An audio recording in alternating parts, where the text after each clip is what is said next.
Hi everyone, it's Chris, and today is Monday the 27th of September 2010, and I'm going to comment on an article on the front page of today's Financial Review titled Wage Risks in Economy Test RBA, written by Michael Dwyer and Mark Scully, and that's it there on the front cover. I want to emphasize before I start this blog that the purpose of this video blog is to really provide a brief overview in regards to what causes price inflation or an increase in prices of consumer goods in an economy. And I'm going to go over things very quickly and very simply. I want to gloss over a lot of key terms, and because I'm trying to reach out just to the everyday Australian as opposed to the academic or economist out there. I believe that the topic of monetary policy and inflation is a very big, important topic. It's central to all of our lives and affects us all and deserves much more attention in later video blogs. So I just want to stress that from the outset that I'm just going to skim over things quite quickly in this blog today. Getting back to this article, what Michael Dwyer and Mark Scully are basically talking about is the fact that the Reserve Bank of Australia is going to come under increasing pressure to review its monetary policy.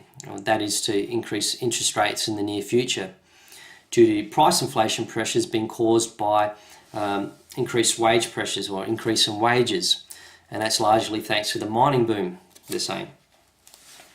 And I disagree with this, and Austrian economists in general disagree with the notion that wages can increase price inflation in an economy. It is primarily the Keynesian economists or mainstream economists that subscribe to this view. And here we have a quote in the article from ANZ Banking Group economist Katie Dean, and she said yesterday, quote, "Catch up or not, higher wages are inflationary," end quote. So I definitely disagree with that, and I'll explain why right now. So we first need to look at what causes price inflation. Now you hear me talking about price inflation because in most mainstream articles and news they talk about inflation and we automatically think of increase in prices. But Austrian economists, we like to differentiate between inflation and price inflation. We say inflation is the increase in the money supply due to credit expansion, whereas price inflation is a symptom of an increase of the money supply, and it's important to differentiate between the two, and it often causes a lot of, because there's a lot of confusion in economics about these two terms and inflation in general. So we tell the two apart, and that's pretty important. So it is not the mining boom or an overheating economy or an economy at full capacity or full employment that is causing prices to rise in the economy. Rather, what it is, it's the expansion in credit and money supply, thanks to the central bank and government policy, that is causing prices to rise. And we're seeing it in property and in prices of consumer goods in general. It is this government and Reserve Bank policy that causes boom and bust cycles. Because it really wasn't until modern banking that we saw these major boom and bust cycles. Okay, so that's important to note. Another key thing to remember here is that absent any kind of increase in the money supply, and to give you an idea of an increase in the money supply, this is Australia's increase in money supply over the last 50, 60 years, and look at that exponential increase there. Absent that, when an economy is experiencing real economic growth, i.e. an increase in output and in terms of achieving a larger plate of goods and services or food for its population, then prices of goods and services would actually be decreasing, because as output increases, thanks to businesses developing greater economies of scale, investing in new technology and more efficient production methods, etc., prices would actually be decreasing. And it's only the increase in the money supply that masks this fact. Okay, so what I'm basically saying is that every day, as the government increases the money supply and the banks do, etc., thanks to fractional reserve banking and so forth, you're seeing prices rise. And if it weren't for this money supply increase, your cost of living would be decreasing. Your real wealth or your standard of living would be increasing. Essentially, you could maintain the same wage over 10 years, for example, and your real wage would actually be increasing because your dollar every year could buy more as the price of goods and services decrease. And this is a key thing to remember. So it's hard to believe at first, but it is very real. And if you want to do a bit more research into what I'm talking about, you can look into the quantity theory of money, which was basically descended from Copernicus and further developed by Ludwig von Mises and other economists.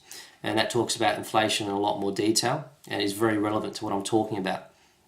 Also, George Reisman has an excellent lecture on YouTube in regards to inflation, and it is called The Economics of Inflation, and I recommend that you listen to that if you can. So there's only really two ways that aggregate prices can increase in an economy, and that is either one, by a decrease in output of production, or the plate of goods and services in the economy, which we definitely haven't seen, or two, an increase in spending in the economy due to credit expansion. And I argue that's the latter that is causing the price inflation as opposed to wages. Now, in terms of this article talking about the wage pressures and unions wanting pay increases of 4%, 5% for their members, etc. I don't believe unions can and wage pressures can increase inflation because A, unions cannot alter the supply of money, and B, if union actions not somehow indirectly alter the demand for money, and then they cannot change the price of money. So we're talking about demand and supply here. Okay, so if unions can't alter these two things, then we're not going to see price inflation. And at the very least, some people might be able to argue that prices can rise a little bit due to wages, but it's more of a second round inflationary thing as opposed to first round inflation, which is due to the increase in the money supply. Again, which is this ugly looking graph there, which coincidentally, have another graph here, looks quite similar in line with the increase in property prices. So there's a bit of a correlation thing I just came along across then. So looking further into this whole unions and wage increases they talk about in the article, creating price inflation pressures.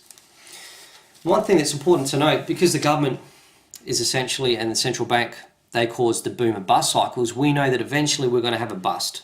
Okay, the economy is on this artificial high because of the excessive printing of money, thanks to the Treasury and the central banks and commercial lending and fractional reserve banking, etc. I'm rushing over things quite quickly here. That we have a boom and bust cycle. Eventually it's going to come to an end. And what happens ultimately then, because of this misallocation of resources that have been created by this artificial high and low interest rates and so forth, and we're seeing it in the housing market, you've got a lot of resources that have been moved into the housing markets and so forth, and even mining. When there's a bust, you're going to have a lot of people unemployed. Now, when unions bid up the minimum wage or demand wage increases, what's going to happen is the bust is going to be all that much more worse because companies are not going to be able to be flexible with the wages. Okay, when the profits start to go down, the revenues go down, they're not going to have the flexibility they would desire in regards to wages. Okay, so it means they're going to have to lay off more people than they otherwise would have. Okay, because of that lack of flexibility. Thanks in part to the wages being increased only recently, and then also minimum wages haven't been increased, and so forth. And there've been studies on this in the Great Depression where the minimum wage laws back then, for example, caused an additional, they reckon, 8% unemployment that otherwise wouldn't have been there during the Great Depression.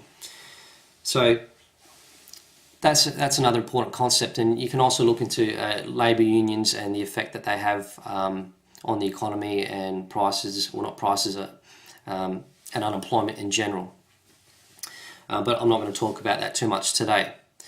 So yeah, we're going to have a much greater problem when we do have the eventual bust because of these increase in wages. You know, companies are going to be struggling with profits and so forth. Labour's makes up a big part of expenses for companies, and so we're going to have some more issues when there's an eventual bust.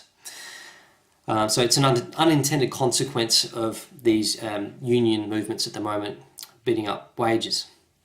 And as I pointed out, all of these demands for wage increases wouldn't be necessary if we didn't have the expansion in the money supply. That's why I believe we should go back to a gold standard. For example, we shouldn't allow central banks and governments to counterfeit and effectively and print this additional money, which masks real increases in wealth for you and I. So I've skimmed over things quite quickly. I'll go into more detail in future blogs. But for more information, please do view that George Reisman video YouTube lecture titled The Economics of Inflation. He also has another one titled Money and Banking, which addresses the same thing, and I think you'll get a lot out of him. So that's my point of view. I hope you got something out of it, and thanks for watching. Bye.